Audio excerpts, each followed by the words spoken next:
Assalamualaikum warahmatullahi wabarakatuh. Halo teman-teman, perkenalkan nama saya Ningsi Yunisa Effendi, mahasiswa Departemen Gizi Fakultas Kesehatan Masyarakat Universitas Andalas. Pada video ini, kita akan membahas mengenai peran public relation dalam menangani opini publik dan menjaga citra perusahaan terhadap kasus yang saya temui. Sebelum itu, mari kita bahas sedikit mengenai opini publik dan citra perusahaan.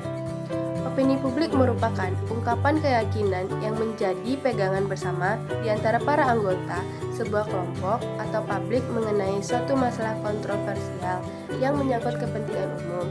Sedangkan citra perusahaan ini biasa juga dikenal sebagai reputasi. Citra perusahaan merupakan labeling yang dipikirkan orang tentang perusahaan, produknya, dan layanannya. Oleh karena itu, konsep ini sangat berhubungan dengan produk dari kinerja perusahaan, liputan media, dan aktivitasnya. Oke, selanjutnya kita akan membahas mengenai studi kasus yang saya temui. Nah, studi kasus yang akan saya bahas merupakan studi kasus yang saya lihat sendiri ketika saya berada di rumah sakit. Rumah sakit ini adalah salah satu rumah sakit daerah, yaitu Rumah Sakit Umum Daerah Lubuk Basung. Diawali dengan seorang ibu-ibu yang pergi ke rumah sakit untuk berobat. Di sini ia ditemani oleh salah satu temannya. Yang dialami oleh ibu ini, ia tidak ditangani dengan baik dan tidak dilayani dengan cepat. Ketika sesampainya ibu ini di UGD rumah sakit, ia melapor ke resepsionis dan mengatakan bahwa ia ingin berobat dan menggunakan pengobatan gel BPJS. Salah satu tenaga medis tersebut menyuruh ibu ini untuk mencari ruangan atau tempat yang kosong agar bisa diperiksa tanpa mereka dampingi sama sekali.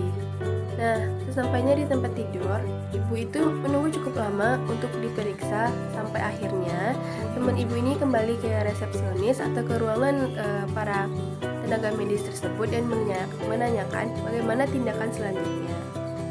Setelah itu barulah ada salah seorang tenaga medis atau dokter yang memeriksa. Setelah diperiksa dan ditanya-tanya berkaitan sakit yang dirasakan dan juga diberikan obat, dokter tersebut kembali ke ruangannya dan ibu itu menunggu lagi tanpa ada konfirmasi apapun dari mereka. Nah, setelah beberapa lama menunggu, teman ibu tadi menanyakan lagi kepada salah satu tenaga medis yang di sana. Bagaimana tindakan selanjutnya? Apakah sudah boleh pulang atau harus dirawat?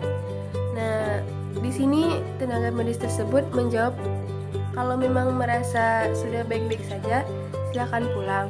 Jawabnya dengan santai.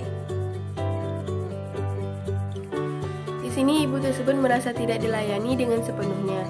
Dapat kita lihat di sini para tenaga medis di rumah sakit ini tidak menjalankan tugasnya dengan baik dan tidak menjalankan kode etik yang sudah berlaku. Lalu, apa hubungannya dengan public relation? Peran dan solusi sebagai public relation atau PR. Aspek public relation dalam membentuk dan menjaga hubungan baik dengan pasien. Sebagai PR di rumah sakit, berperan dalam memberikan pelayanan dan memberikan informasi terhadap pasien. Jika hal di atas terjadi, maka pasien merasa tidak dilayani dengan sepenuhnya. Kepercayaan pasien dan masyarakat akan berkurang terhadap tenaga medis dan rumah sakit tersebut. Pelayanan yang kurang baik mendapatkan citra yang buruk dari khalayak ramai. Berikut peran yang dilakukan oleh public relation dalam kasus ini dengan melakukan yang pertama, dengan adanya permintaan maaf dari pihak rumah sakit dan tenaga medis tersebut secara langsung atau melalui media sosial. Yang kedua, memberikan pelayanan yang lebih baik lagi dan lebih memperhatikan kenyamanan pasien dalam mengembalikan citra positif perusahaan. Karena kepercayaan, kenyamanan, dan kepuasan pasien merupakan hal yang sangat penting. Yang selanjutnya, membangun citra rumah sakit dengan memberikan pelayanan yang lebih baik.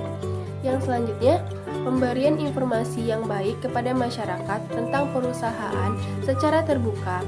Dengan adanya public relation, diharapkan masyarakat dapat kembali menerima kembali aktif untuk perusahaan dengan mengharapkan evaluasi, memperbaiki pelayanan, dan pengkajian ulang mengenai hal tersebut sesuai dengan yang diarahkan oleh public relation-nya.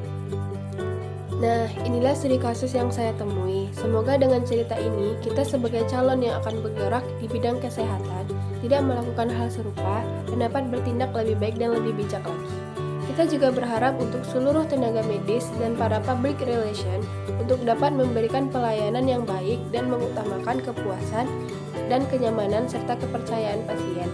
Meningkatkan kepercayaan masyarakat terhadap pemerintah dapat terwujud salah satunya yaitu melalui peran dari Humas dalam pemerintahan tersebut. Sesuai dengan tugas pokoknya, Humas bertugas untuk menjadi jembatan informasi bagi instansi pemerintah, dalam hal ini pemerintah dan masyarakat penerima informasi. Jadi dapat dilihat bahwa peran Humas atau Public Relation sangat penting dalam suatu pemerintahan. Mungkin hanya ini yang dapat saya sampaikan. Semoga bermanfaat bagi kita semua. Mohon maaf atas segala kekurangan. Thank you for watching. Assalamualaikum warahmatullahi wabarakatuh.